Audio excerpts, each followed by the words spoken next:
Welcome to Jew Bowl Live, everybody. This is your host, Sean Altschuler, and I am solo today for the first time since, I think, the first episode of the show ever, which was back in 2013 or 14. So, if anybody wants to call in or, if I happen to get a text from anyone in the league while I'm doing this, I will let them know that I'm on the air and they can call in. But for the most part, you're stuck with me.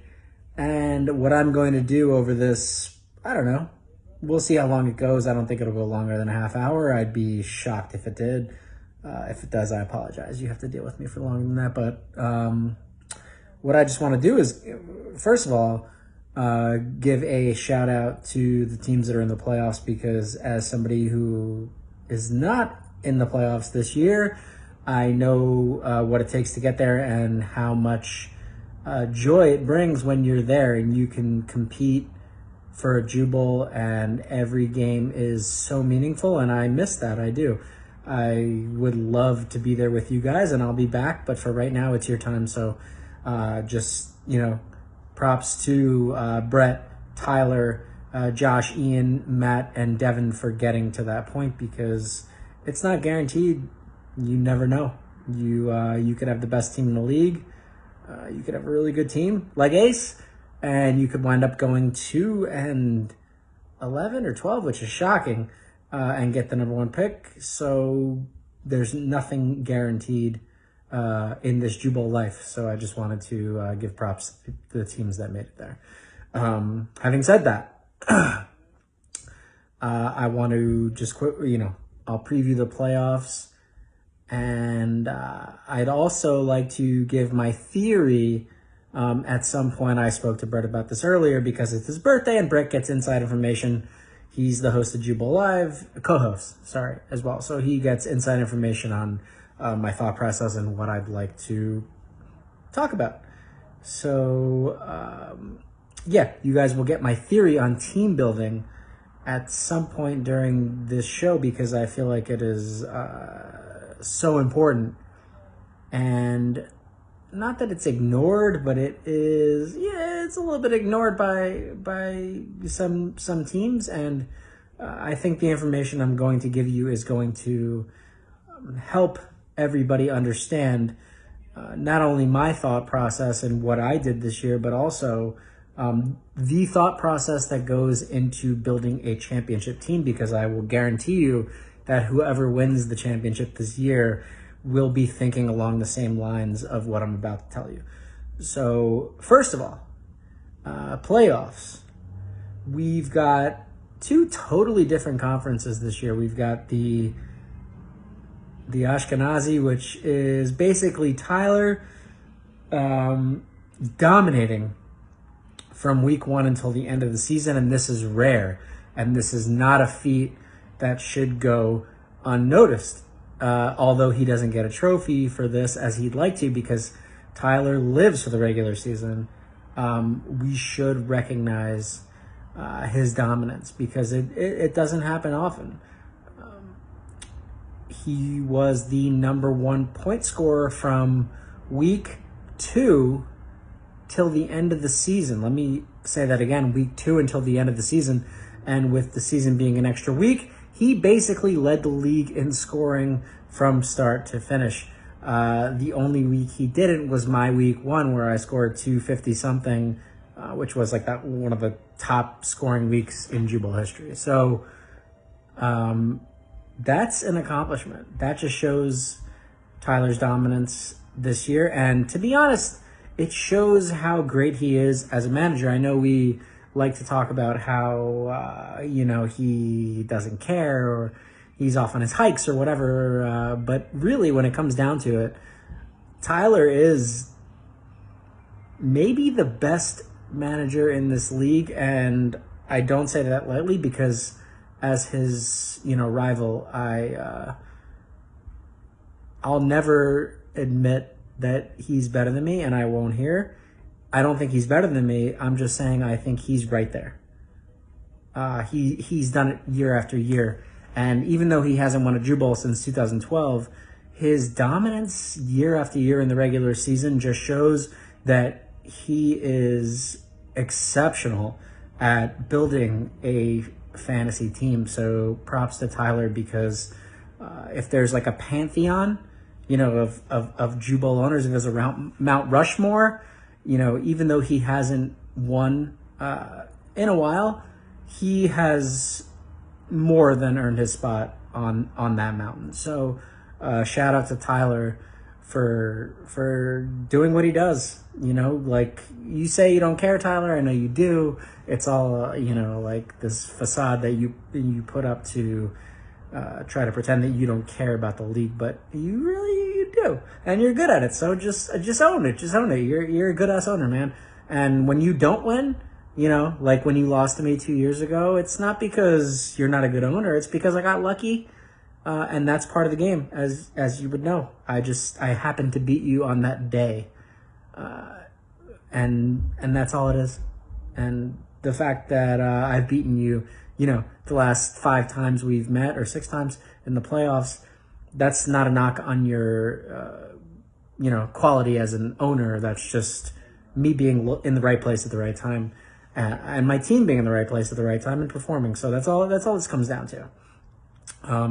So Tyler's the first team I'm going to go through, and if I could give a quick, prediction on where I think Tyler will wind up, I think he has to be the favorite to win the whole league. There's no reason why he should not win the Jew Bowl this season. He's got the firepower. Cooper Kupp is having the best receiver season in the history of fantasy football. Tom Brady is the #1 quarterback. Tyler should win the league theoretically because of, how many points he scored and also his position. All he has to do, again, not a knock on Devin and Matt, but all he has to do is win one game. That's the beauty of having the bye. Is, Tyler always says, well, do I get a prize for winning the regular season because I'm so good at that? Yeah, your prize is you get the bye, and you have such an advantage in the playoffs. Like you get that week 14, it used to be 14, sorry. Week 15, dud out of the way. If you have a terrible week in week 15, doesn't matter. You're not playing for week 15. You get the advantage. So Tyler, he's the clear favorite to me. Because, 1, because of the bye, 2, because of the level of competition he has to face in that second round, possibly. Again, I could say it's not a knock on Matt, it's not a knock on Devin, but, it is in a sense because the other conference is just better. They're just better. And it's cyclical. The Jew Bowl works in cycles like everything else in life. Goes around, comes back around, goes around again. It's all cyclical. So, their conference looks, and I say the Sephardic looks like the favorite, the better conference the last few years. But when you look at it, it's like Neil likes to say, right? When Bitcoin dips, you look at that little dip and then you zoom out and all of a sudden you're like, holy shit. Those little dips don't mean shit because it's just going up, and that's the Ashkenazi. The Ashkenazi has more Jew Bowls than the Sephardic. We come back all the time. We always find a way to win. Like Matt says, we have grit. So I don't care that the Sephardic is better right now. The Ashkenazi will come back, in the next year or two, and will be the more dominant conference. I can guarantee you that. And right now, though, the Sephardic is better. So we've got Brett in that bye spot. And that is another, like, just like Tyler winning the Ashkenazi, that Brett bye is nothing to sleep on. That is a significant accomplishment. And there are many reasons why. Number one, Brett's team hasn't been fully healthy all year. Right? He's been missing some guys. George Kittle was not even playing, who was arguably his biggest positional advantage. He wasn't playing until recently. Antonio Gibson has not been the same. Ezekiel Elliott has been injured for, I don't know, more than a year probably. So the fact that Brett was able to tough it out also, he started really horribly. I can't pull up the schedule right now, but I'm pretty sure Brett started 1-3 or 2-4 or 2-3. He was under 500 for the first quarter, at least maybe even half of the season, and he's just turned it on. And that's what champions do. They turn that shit on when it matters, and his players know the fantasy situation, and I talk about this all the time. You don't think it's real, guys. It's real. Your players understand your situation. Okay? Alvin Kamara understands Brett's fantasy situation. Jonathan Taylor, maybe he's a little young. He might, maybe not. But Brett's vets, they understand the fantasy situation. So, my outlook for Brett this season is, I think obviously he's the favorite in the Sephardic because he's got the bye. DeAndre Hopkins all of a sudden out of nowhere being out for the entire rest of the regular season that's killer. But look at Brett's depth. He went out and made moves. He acquired Tyler Lockett. He got Odell Beckham. Not that, Lockett, yes, Lockett is a very, very, very good playoff player. You want that guy in your team. But Odell, we'll see. We'll see. But, would you rather, is there any other player that you would take a flyer on to explode when you need them to explode out of nowhere in a must-win situation than Odell Beckham? Probably not. And that's the reason why I was so attracted to him, when I traded A.J. Brown for him, was that, his numbers might not be what they were, but if he's in the right spot, he's a league winner. And he could be that league winner for Brett this year. We'll see. We'll see.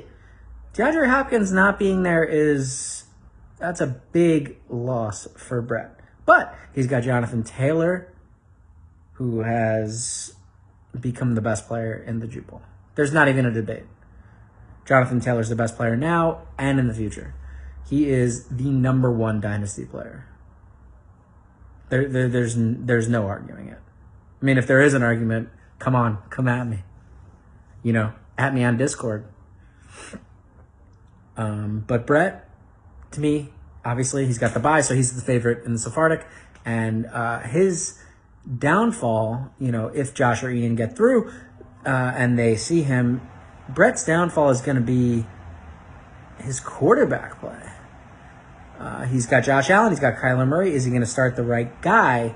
Sometimes having two players, battling for one spot that are both so good isn't necessarily the advantage you think it would be, because chances are, during the regular season, you're either starting one guy every week if he's healthy, or you're alternating based on matchups. And come playoff time, that gets tricky because it's do or die. Like, which do you go with? I don't know. So, Brett's got that dilemma, but that's not a horrible dilemma to have, obviously. Like, do I start? Which player do I start? So many teams would love to have that dilemma. So I'm taking Brett to come out of the Sephardic. Sorry, I apologize. The Sephardic, because of the quality of his team and because of his situation with the bye.